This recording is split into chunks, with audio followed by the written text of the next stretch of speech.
आप सभी का हमारे YouTube चैनल पे बहुत बहुत स्वागत है। आइए सुनते हैं ज्येष्ठ पूर्णिमा की कथा। जो भी सच्ची श्रद्धा के साथ, नियम और निष्ठा के साथ पूर्णिमा का व्रत धारण करते हैं, उन्हें वैधव्य योग नहीं होता तथा सभी प्रकार के सुख और समृद्धि की प्राप्ति होती है। तो आइए सुनते हैं ज्येष्ठ पूर्णिमा की कथा। तो बोलिए प्रेम से भगवान विष्णु की जय, माता लक्ष्मी की जय, भगवान भोलेनाथ की जय। एक समय की बात है, द्वापर युग में कि मैया यशोदा ने भगवान श्री कृष्ण से कहा कि हे कृष्ण, तुम सारे संसार के उत्पन्न करता, पोषक तथा उसके संहार करता हो। आज कोई ऐसा व्रत मुझे कहो जिसके करने से मृत्यु लोक में स्त्रियों को विधवा होने का भय न रहे तथा यह व्रत सभी मनुष्यों की मनोकामनाएं पूर्ण करने वाला हो। तब भगवान श्री कृष्ण कहने लगे कि हे माता, आपने बड़ा ही सुंदर प्रश्न किया है। मैं आपसे ऐसे ही व्रत को सविस्तार कहूंगा। सौभाग्य की प्राप्ति के लिए स्त्रियों को 32 पूर्णमासियों का व्रत करना चाहिए। इस व्रत के करने से स्त्रियों को सौभाग्य संपत्ति मिलती है। यह व्रत अचल सौभाग्य को देने वाली एवं भगवान शिव के प्रति मनुष्य मात्र की भक्ति को बढ़ाने वाला है। यशोदा माता ने कहा कि हे कृष्ण, सर्वप्रथम इस व्रत को मृत्यु लोक में किसने किया था, इसके विषय में मुझे सविस्तार कहो। भगवान श्री कृष्ण कहने लगे कि इस भूमंडल पर एक अत्यंत प्रसिद्ध राजा, जो कि चंद्रहास नाम से पालित अनेक प्रकार के रत्नों से परिपूर्ण कातिका नाम की एक नगरी थी। वहाँ पर धनेश्वर नाम का एक ब्राह्मण रहता था और उसकी स्त्री अति सुशीला रूपवती थी। दोनों ही उस नगरी में बड़े ही प्रेम के साथ रहते थे। घर में धन धान्य आदि किसी भी वस्तु की कोई कमी नहीं थी। उनको एक बड़ा सा दुख था कि उनके पास उनकी कोई संतान नहीं थी। इस दुख से वह अत्यंत दुखी रहते थे। एक समय एक बड़ा तपस्वी योगी उस नगरी में आया। वह योगी उस ब्राह्मण के घर को छोड़कर अन्य सब घरों से भिक्षा लाकर भोजन किया करता था।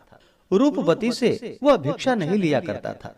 उस योगी ने एक दिन रूपवती से भिक्षा न लेकर किसी अन्य घर से भिक्षा लेकर गंगा किनारे जाकर भिक्षान्न को प्रेम पूर्वक खा रहा था कि धनेश्वर ने योगी का यह सब कार्य किसी प्रकार से देख लिया।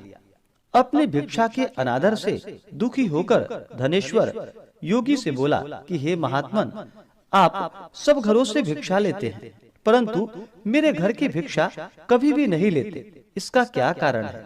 योगी ने कहा कि निसंतान के घर की भीख पतितों के अन्न के तुल्य होती है, और जो पतितों का अन्न खाता है वह भी पतित हो जाता है। क्योंकि तुम निसंतान हो, अतः पतित हो जाने के भय से मैं तुम्हारे घर की भिक्षा नहीं लेता हूँ। धनेश्वर यह बात सुनकर अपने मन में बहुत दुखी हुआ और हाथ जोड़कर योगी के पैरों में गिर पड़ा तथा अंतर्भाव से कहने लगा कि हे महाराज, यदि ऐसा है तो आप मुझको पुत्र प्राप्ति का उपाय बतलाइए। आप सर्वज्ञ हैं, मुझ पर अवश्य ही कृपा कीजिए। धन की मेरे घर में कोई कमी नहीं, परंतु मैं पुत्र न होने के कारण अत्यंत दुखी हूँ। आप मेरे इस दुख का हरण करें। आप सामर्थ्यवान हैं। यह सुनकर योगी कहने लगे कि हे ब्राह्मण, तुम चंडी की आराधना करो। घर आकर उसने अपने स्त्री से सब वृतांत कहा और स्वयं तप के निमित्त वन में चला गया। वन में जाकर उसने चंडी देवी की उपासना की और उपवास किया। चंडी ने 16वें दिन उसको स्वप्न में दर्शन दिया और कहा कि हे धनेश्वर, जा, तेरा पुत्र होगा, परंतु वह 16 वर्ष की आयु में ही मृत्यु को प्राप्त हो जाएगा। यदि तुम दोनों स्त्री पुरुष 32 पूर्णमासियों का व्रत विधि पूर्वक करोगे तो वह दीर्घायु होगा। जितनी तुम्हारी सामर्थ्य हो, आटे के दिए बनाकर शिव जी का पूजन करना, परंतु पूर्णमासी को 32 जो जानी चाहिए। प्रातः काल होने पर इस स्थान के समीप ही तुम्हें एक आम का वृक्ष दिखाई देगा। उस पर तुम चढ़कर एक फल तोड़कर शीघ्र अपने घर चले जाना। अपनी स्त्री से सब वृतांत कहना। ऋतु स्नान के पश्चात वह स्वच्छ होकर भगवान शंकर जी का ध्यान करके उस फल को खा लेगी। तब शंकर भगवान की कृपा से उसको गर्भ हो जाएगा। जब वह ब्राह्मण प्रातः काल उठा तो उसने उस स्थान के पास ही एक आम का वृक्ष देखा, जिस पर एक अत्यंत सुंदर आम का फल लगा हुआ था। उस ब्राह्मण ने उस आम के वृक्ष पे चढ़कर उस फल को तोड़ने का प्रयत्न किया, परंतु वृक्ष पर कई बार प्रयत्न करने पर भी वह न चढ़ पाया। तब तो उस ब्राह्मण को बहुत चिंता हुई और विघ्न विनाशक भगवान श्री गणेश जी की वंदना करने लगा। हे दयानिधे, अपने भक्तों को विघ्नों का आप नाश करने वाले हैं, उनके मंगल कार्यों को पूर्ण करने वाले हैं, दुष्टों का नाश करने वाले हैं, रिद्धि सिद्धि देने वाले। आप मुझ पर कृपा करके इतना बल दे कि मैं अपने मनोरथ को पूर्ण कर सकूं। इस प्रकार गणेश जी की प्रार्थना करने पर उनकी कृपा से धनेश्वर वृक्ष पर चढ़ गया और उसने एक अति सुंदर आम का फल देखा। उसने विचार किया कि जो वरदान से फल मिला है वह यह है और कोई फल दिखाई नहीं देता।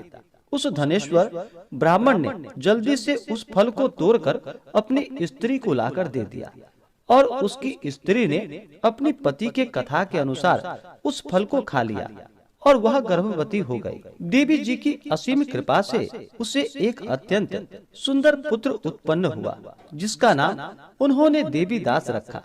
माता पिता के हर्ष और शोक के साथ साथ वह बालक शुक्ल पक्ष के चंद्रमा की भांति अपने पिता के घर में बढ़ने लगा। भवानी की कृपा से वह बालक बहुत ही सुंदर, सुशील और विद्या पढ़ने में बहुत ही निपुण हो गया। दुर्गा जी की आज्ञा अनुसार उसकी माता ने 32 पूर्णमासी का व्रत रखना प्रारंभ कर दिया, जिससे उसका पुत्र बड़ी आयु वाला हो जाए। 16वां वर्ष लगते ही देवी दास के माता पिता को बड़ी चिंता हो गई कि कहीं उसके पुत्र की इस वर्ष मृत्यु ना हो जाए।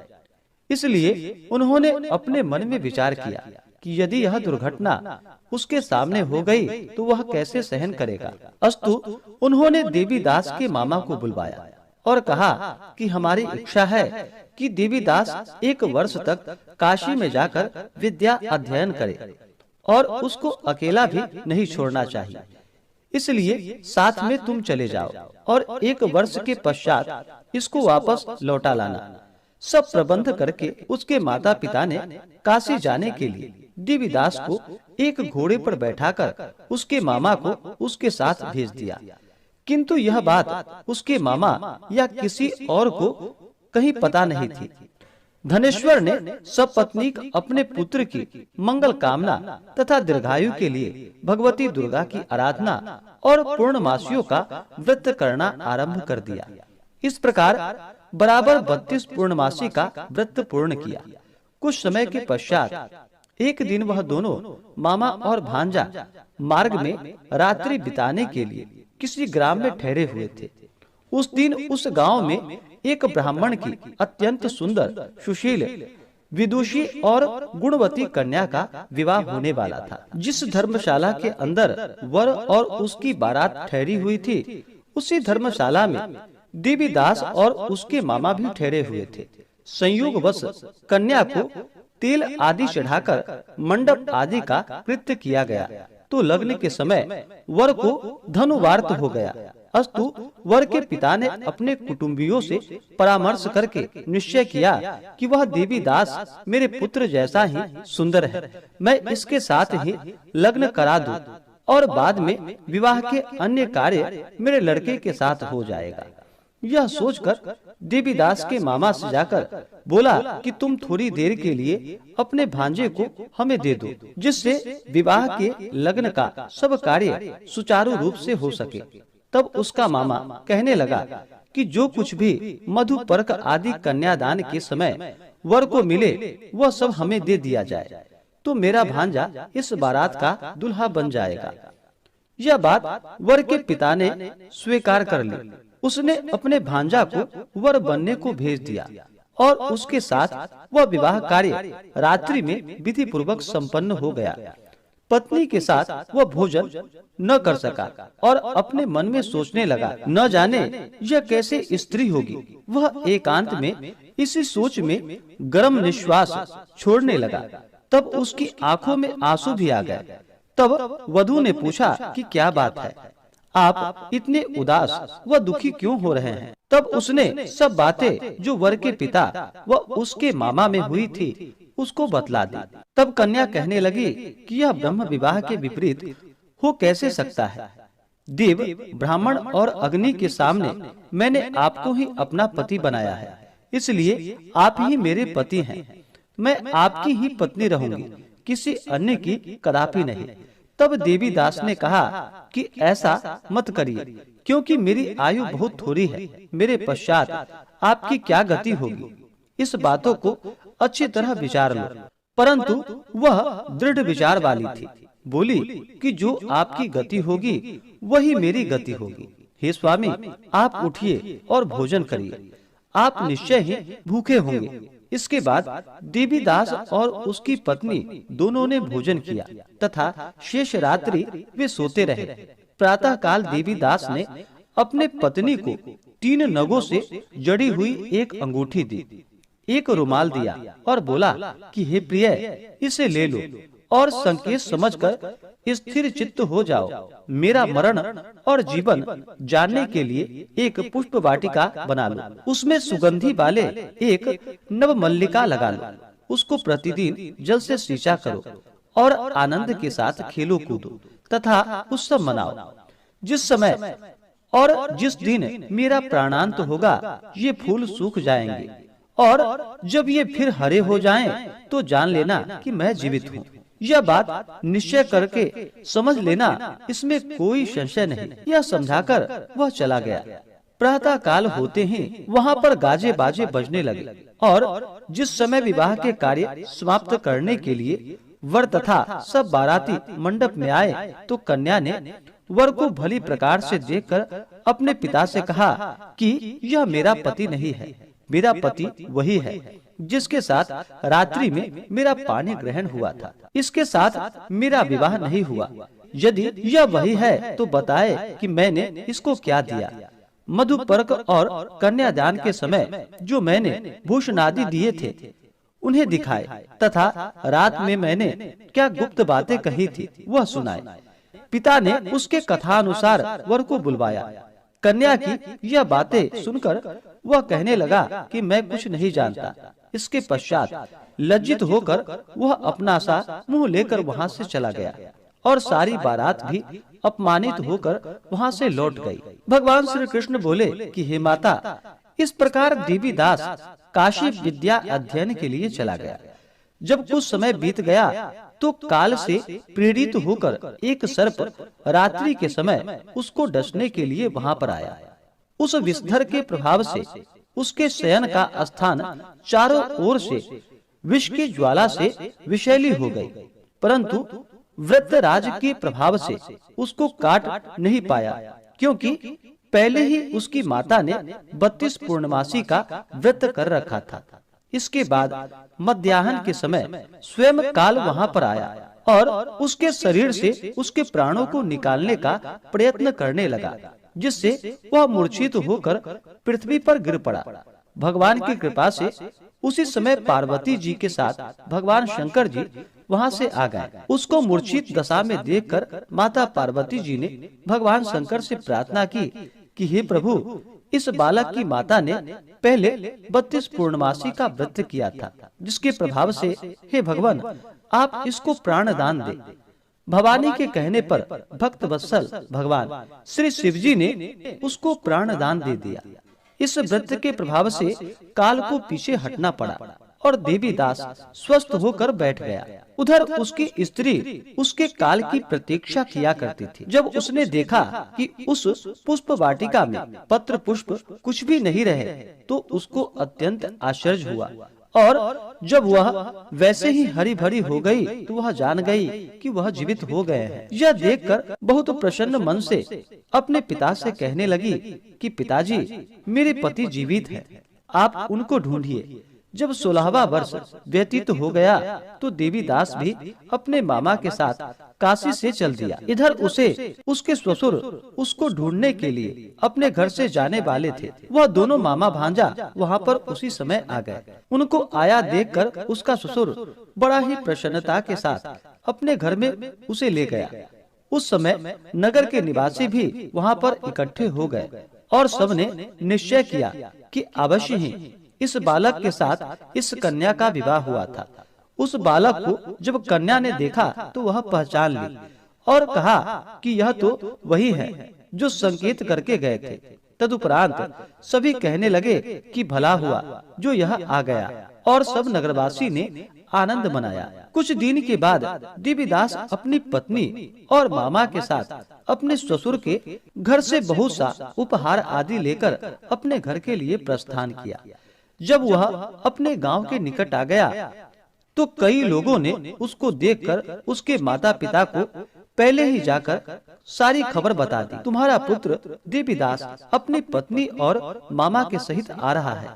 ऐसा समाचार सुनकर पहले तो उन्हें विश्वास ही नहीं हुआ, किंतु जब और लोगों ने भी आकर उनकी बात का समर्थन किया तो उनको बड़ा आश्चर्य हुआ।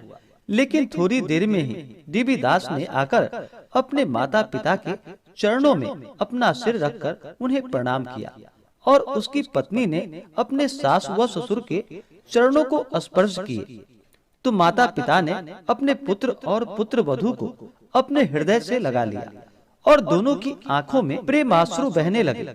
अपने पुत्र और पुत्र वधू के आने की खुशी में धनेश्वर ने बड़ी भारी उत्सव किया और ब्राह्मणों को भी बहुत सी दान और दक्षिणा देकर ब्राह्मणों को संतुष्ट व उन्हें प्रसन्न किया। भगवान श्री कृष्ण जी कहने लगे कि इस प्रकार धनेश्वर 32 पूर्णमासियों के व्रत के प्रभाव से पुत्रवान हो गया।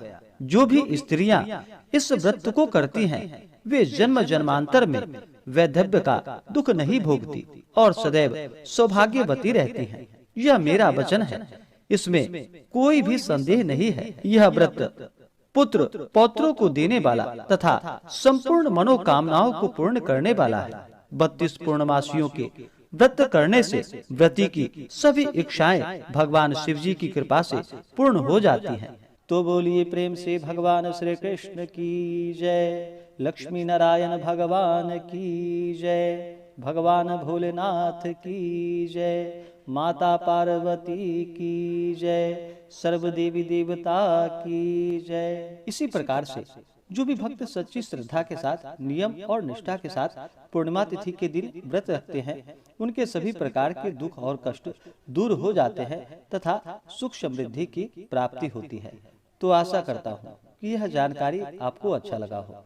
ऐसे ही ज्ञानवर्धक जानकारियाँ प्राप्त करने के लिए हमारे इस चैनल पे अगर आप नए हैं तो चैनल को लाल बटन दबा करके सब्सक्राइब करें, साथ में बेल आइकन घंटी को दबाएं ताकि मेरे वीडियो का नोटिफिकेशन आपको समय से मिलता रहे।